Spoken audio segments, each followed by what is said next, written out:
Hey guys, so I'm checking out some farmers markets today. I figured I'd bring you guys with me, so I just hopped into this Genesis coffee place down here on the square in Newberry, South Carolina, and I'm about to head over here to the farmers market where Taylor's booth is.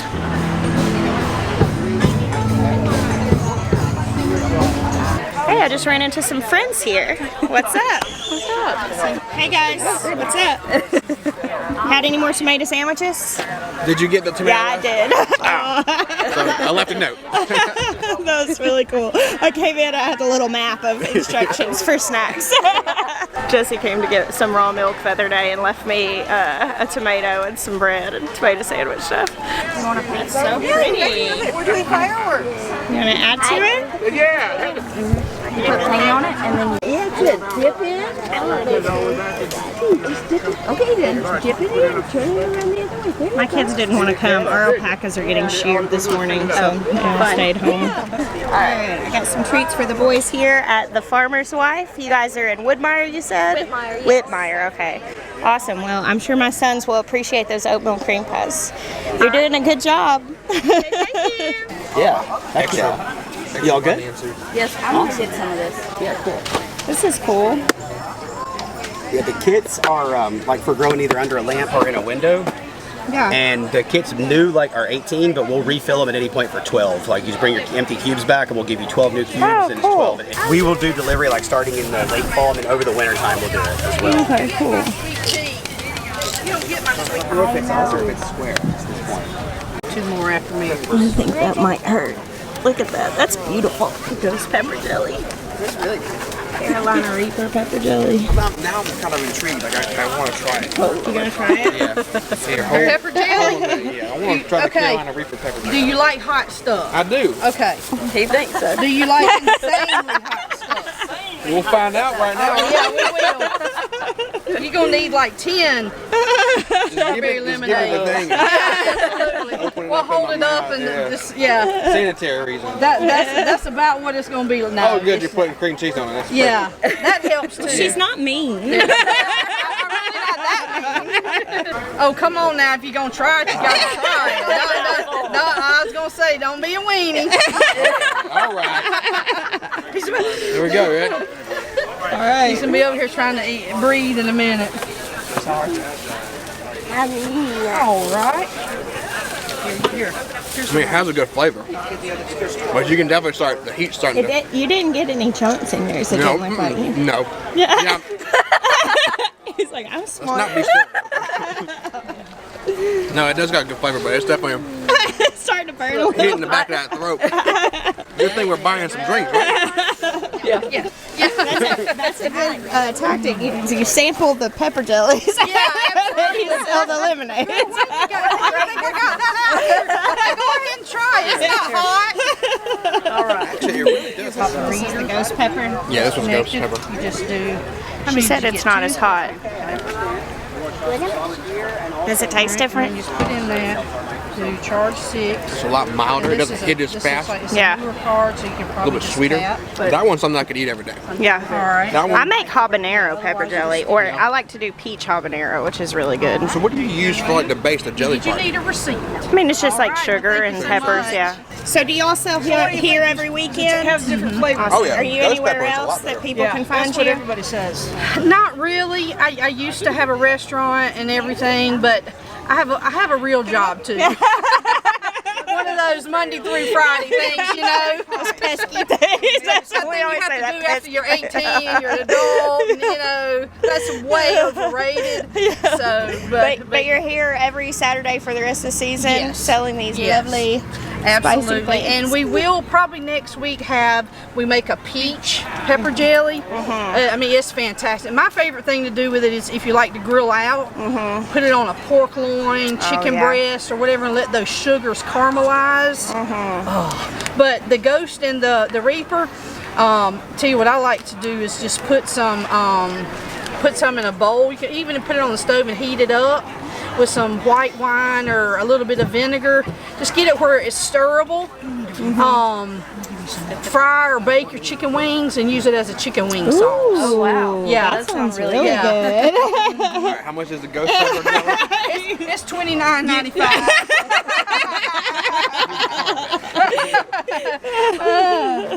Ooh, $29.95.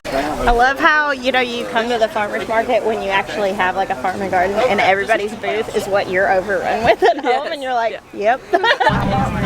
Taylor was talking to someone earlier, so I'm gonna take a quick look at their booth. Yeah, her mom had some and they lasted a long time, like a week and a half. Hey, look who I found. The video I shot yesterday, we were talking about that you were going to be here. Yeah. And here you are. Y'all's booth looks so good. Thank you. Love it. No beard butter? And now you're going to get a jar with a tea bag in it. Yeah. You can reuse that tea bag. Oh, awesome. It's going to cut down on when you get up in the morning, you feel achy.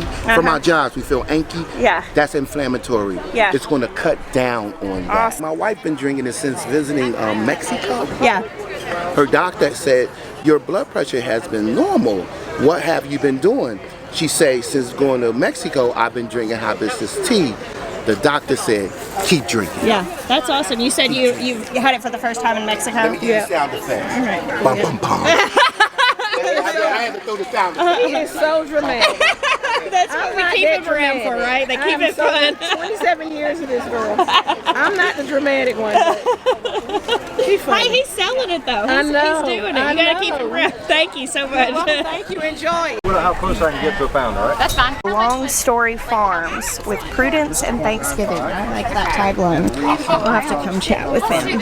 Bread, we call it the Man, they have grass-fed and finished organ meat. That's really cool. Jeffrey, Jessica Sowers is nice the to lady meet you. mate, Yeah. So where are you guys? Can you tell me about what you're doing? We're 4 miles down the road, just outside of town, Okay. and we're doing pasture-based, non-GMO meat, basically. So pigs, poultry, and some beef. We have 2 dairy cows for our homestead. Yep.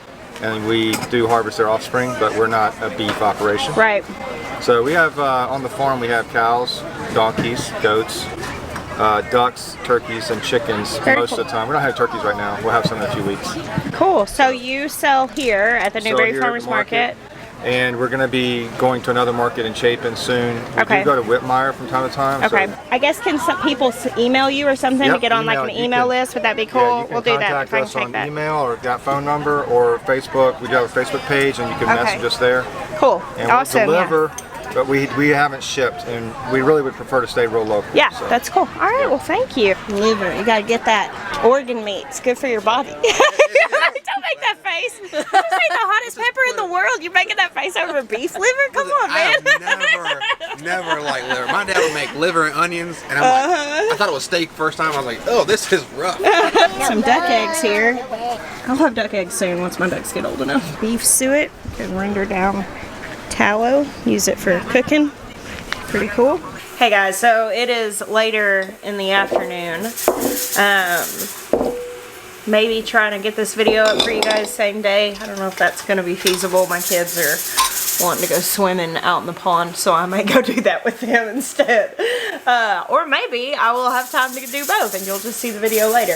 I got home from the farmer's market a little bit ago and I am working on some stuff in the kitchen. And I was about to start rendering this beef suet that I got at the farmer's market today from Long Story Farms. And I figured I'd show y'all. So the other day I did a video while my pressure canner was running and I had multiple people comment and say, what the heck is that rattlesnake sound? That is the weight on the pressure canner letting pressure off. So that's how you know it's working properly. And actually, you kind of listen to the timing of it. You want to hear that rattle once or twice per minute. And it's very funny. When you do a lot of pressure canning, you get so accustomed to that sound you don't really hear it, but you do hear it because if it stops, immediately you're over there fooling with the heat.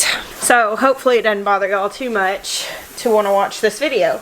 Alright, so I'm going to get my crock pot out and put this, it's fat, it's beef fat is what it is, and I'm going to render it down to tallow, which is getting all of the moisture out of it, any little bits of meat that are in it. And that's actually going to make it shelf stable. And I will use the tallow for cooking. Tallow is also very good for your skin. I use a tallow balm on my face. That's one of the skincare things that I do. I love skincare, for those of you that don't know that. I don't wear makeup very much, so it's got to keep your skin good if you're not going to put anything on it. But tallow is awesome for your skin. It also has a really high smoke point, so if you're going to be sauteing and stuff, it's a good thing to use. So here I've got some carrots, which these were raw packed, which means I put raw carrots in and I'm just pouring boiling water over them. My kettle just beeped, so I'm going to pause from that for a second. So these are going in the canner next. I just turned the canner off, so it's going to stop rattling here in just a second and come down from pressure. And these carrots are just store-bought carrots. I went in to the bulk store the other day, the US Food Chef store. I mentioned that in a vlog the other day. And they had this big old bulk bag of carrots marked down. I went in, and sometimes they'll have like a little cart that has things on it that maybe are close to the sell by date, or if like a bag got punctured or something, or if it's missing one or whatever, and they'll be marked down like clearance. And they had this big bag of carrots, and I think I paid like $3 or $4 for it. And so they were already cut like this, peeled and cut. And as soon as I saw that, I thought, well, that's awesome, because one of the biggest deals with processing anything is preparing it to process, peeling, cutting, all that stuff.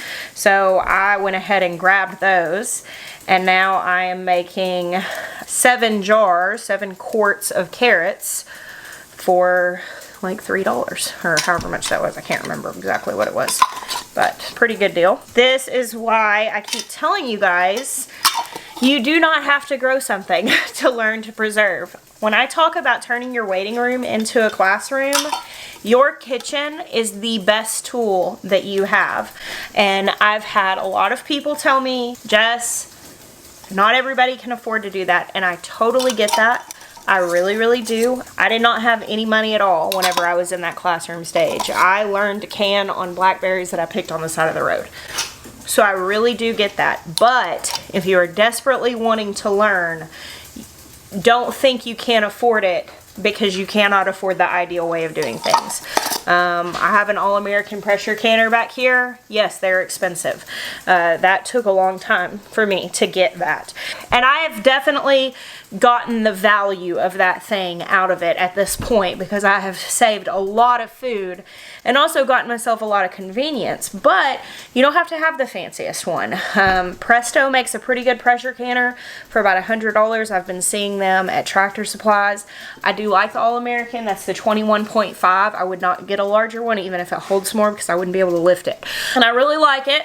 It is an investment, but you don't have to pressure can. You can start with water bath canning. You won't be able to do things like carrots, but learn to water bath can. Jams and jellies, that's where I started. Did not have a special canner, just had a big pot, and I learned to water bath can from free berries that I foraged. I highly encourage you guys, if you are desiring food security, to start in the kitchen. So I've got these ready to go in. As soon as the pressure comes down here, I'll pull them out and switch them out, start the next batch.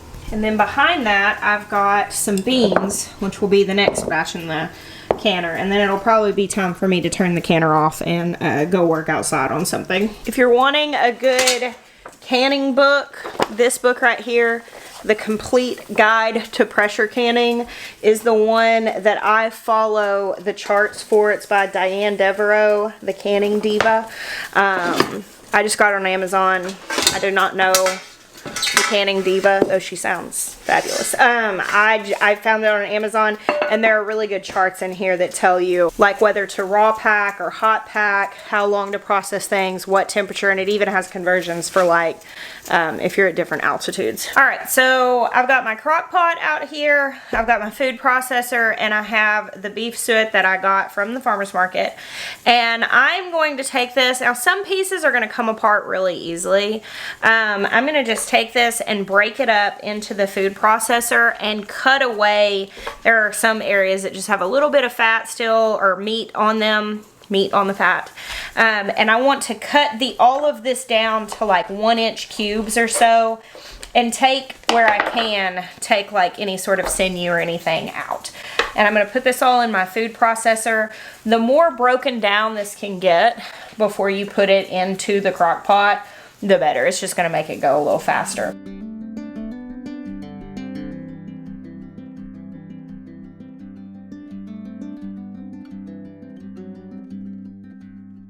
Alright, I'm going to break this down so it's nice little bits, because it'll render a lot faster. Alright, so I am now going to put this on low, and I'm going to put the lid on there just kind of crooked, because I want the steam to be able to be let out.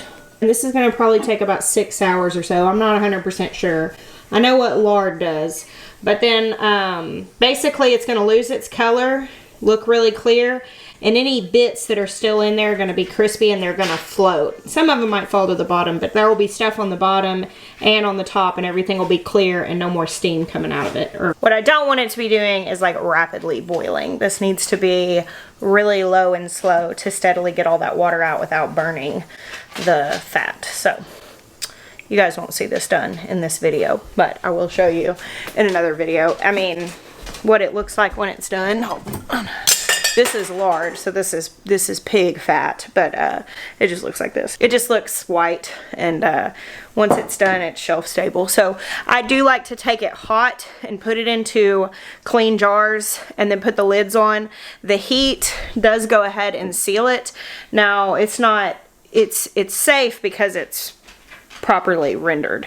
That's what makes it last a long time, not the fact that the jar is sealed, but that's just an extra layer of protection. Well, I'm gonna get back to my kitchen day. I've been listening. I get it out and kind of watch it. I'm more of a listener of things than a watcher, but there's this series that I watched before. It's a BBC series, and it's called Wartime Kitchen and Garden, and it's such a good series. It was a TV show kind of talking about World War II and how people handled food rationing and stuff, which I've been fascinated. I've mentioned this before, probably, a couple years ago. It's funny, I went to go back and watch it, and I saw people in the comments being like, Roots Refuge sent me like years ago. But I've always been very fascinated with reading about time stories from that era, and I just finished a book called The Kitchen Front, like an audiobook I listened to, and it was pretty good, about basically the very same thing, like dealing with rations. I just thought it was kind of applicable, all the talk about food and shortages, and I don't know, it's kind of a challenge to me that makes me just want to rise to meet it. And I thought it would be cool to go back and watch that show. So if you're looking for something to watch, something to listen to, those are a couple of suggestions. Thank you guys for hanging out with me today. I bless you. Until next time.